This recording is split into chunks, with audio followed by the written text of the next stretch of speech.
Rolling blackouts, the collapse of infrastructure and rampant crime. Is South Africa on its way to being a failed state, or has it reached that point already? Experts point to a leadership crisis at the heart of this collapse. Business Unity South Africa President Bonang Mohale joins me now in studio to further unpack this. Prof, good afternoon. Welcome to today. Thank you very much for your time. Thank you for having me, Braden. We've been focusing on leadership crisis on eNCA since the beginning of the week. I mean, the country is facing a myriad of crises, if you want to say, and every day reveals another one. But there's an argument between people who say, no, we're still okay, we're not a failed state, or maybe we might be failing, we're not sure. But I saw your views, I read about your views just a few weeks ago, where you were very unequivocal. We are a failed state, are we? I think, you see, countries like farms, like airlines, take a long time to die. So whilst we are arguing about semantics, die they do. So I would argue that not only are we a failed state, but we are both a failed and a mafia state. We are on record as saying we have more than 10 organized crime syndicates that operate as the mafia. In fact, in South Africa, you've got a more than 80% chance of getting away with crime once committed. So it's complex. It's not only are we a failed state in your view, we're also a mafia state. So our state has been criminalized. Absolutely. But also let's look at how it manifests. So first, inequality is widening. Racism is at an all-time high. It's black graduates that are roaming the streets hopelessly. Crucial infrastructure is laying in decay. Public education has collapsed. Public health care continue to fail the poor and the miserable. In fact, lawlessness has now become an epidemic. So if we are there already, who should begin to take us out of there? And in the context of there's a general election coming up next year, and we hear these political parties, including the governing party, the ANC, saying they've got plans to change things are going to improve. What should change? So we've always had plans. If there was an Olympic sport about development of plans, South Africa would win hands down. You'll remember RDP was the first. After that, it was GIE. Then as Giza, NDP 2030, our problem has never been plans. Our problem has always been doing, the execution. It is General George Patton who reminds us that great wars are won by good execution, not great plans, because good execution will save even a mediocre plan. In fact, it gets worse. We are now holding the world record for all the wrong reasons. The most unequal society in the world. 2010, we took over from Brazil, Gini coefficient 0.63. We have the highest unemployment rate in the world at almost, whether you say 36 or 46%, it doesn't matter, whether it's an expanded definition. That unemployment is worse than countries that are at war. We have the highest SME failure rate in the world. In BRICS, new jobs created are north of 60 percentage points. In South Africa, it's south of 15 percentage points. We have second only to Russia, suicide rate in the world, GBV rate not by a factor of 2, by 5 times the global average. So all those indices indicate to us that, in fact, we are not teetering on a failed state. We are bang in the middle of a failed state. What should change?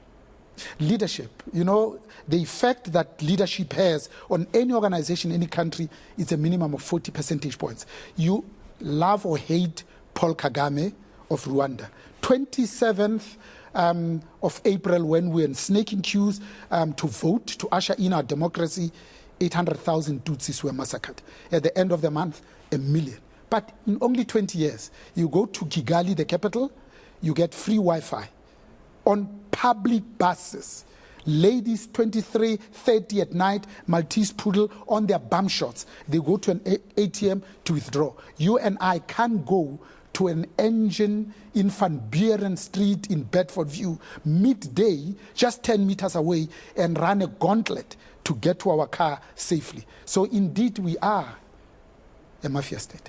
When you talk of Paul Kagame, is an example that I've used as well in other conversations, but I mean, he's like an iron-fisted man. Do we need, what is the word, benevolent dictator in South Africa? Lee Kuan Yew, fired and expelled by his own country, Malaysia, because they were hopeless backwater. They didn't have any hope. He was a benevolent dictator. It doesn't matter what you are. You have to love your people to lead them. In just 40 years, they were able to pick themselves up by their own bootstraps to being in the top 10 per capita income countries in the world. Now, leadership is not just political. When we talk about leadership, you are a business leader yourself. What should the role be, therefore, of leadership across the board, whether it's politics, whether it's it's business, whether it's civil society, whether it's faith-based leadership?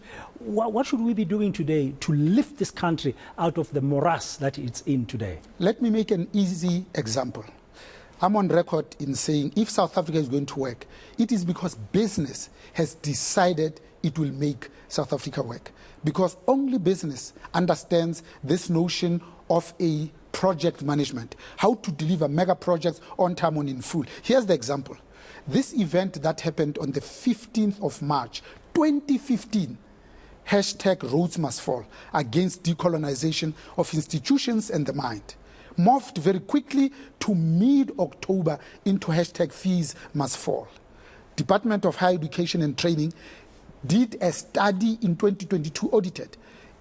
It can be that for 7 years, every year without fail, these students embark on disrupting all the 26 institutions of higher learning because of financial exclusion. And yet we know that education is the surest way in which you can transcend social classes. And we're not asking businesses to give us more money or to create more profits. We are simply saying 98% of the 350 SMEs, 1.5 million mid-sized companies. These are companies that have a turnover in excess of 300 million.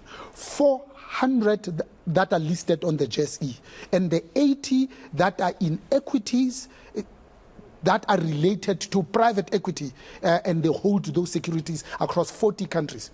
If all of them have some sort of a corporate social investment, and all of them have 4 focus areas.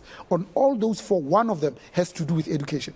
All we're asking is, imagine if every single solitary one of these companies were to just redirect, not give us new money, no less than 1 million rand.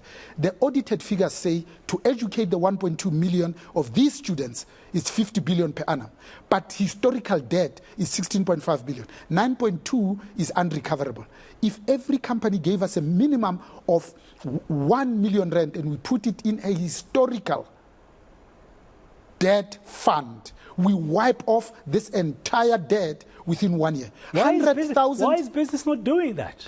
Especially because 100,000 of these kids have already completed their studies, but they can't graduate because they owe these institutions. So we are going to agitate and orchestrate to business to say, if we save this, you have a chance of restoring your integrity, your reputation, and indeed your credibility. And hopefully fixing the future of some of the young people, the graduates. Okay, before you go, Prof, you mentioned on the business thing, I just want your view. I mean, I saw a story, the fact that when Eskom was going through a lot of difficult times under the rated and now former CEO, and he told Parliament when he was speaking to Scopa earlier this month, he said that business funded the investigation of the alleged mafias and malfeasance in Eskom. Busisiwe Mavuso of BLSA confirmed to media that 18 million rand was paid by BLSA, which is made up of business, for this investigation by George Fiver's Forensic and Risk. What's your take on such a move? 2 things. One, BLSA is one of the 67 members of BUSA. BUSA is the apex organization of other organizations. So BLSA is member number 1. There's 40 others of the size of BLSA. So they're absolutely capable of talking about this issue and dealing with it. But they will have to account at BUSA, the apex organization, about the context, what are the circumstances, etc. But my last point is the one I think that is much more telling. You see, business is not innocent.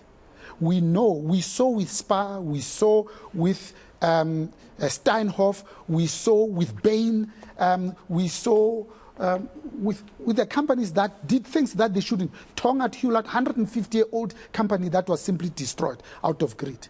So I think a serious intervention is required to steer business back, because we can't speak of a just society. It's incongruent to speak of a just society when business is seen to be at the apex of injustice. Thank you very much for your time this afternoon and your views. The president of BUSA, Business Unity South Africa, Bonang Mohale.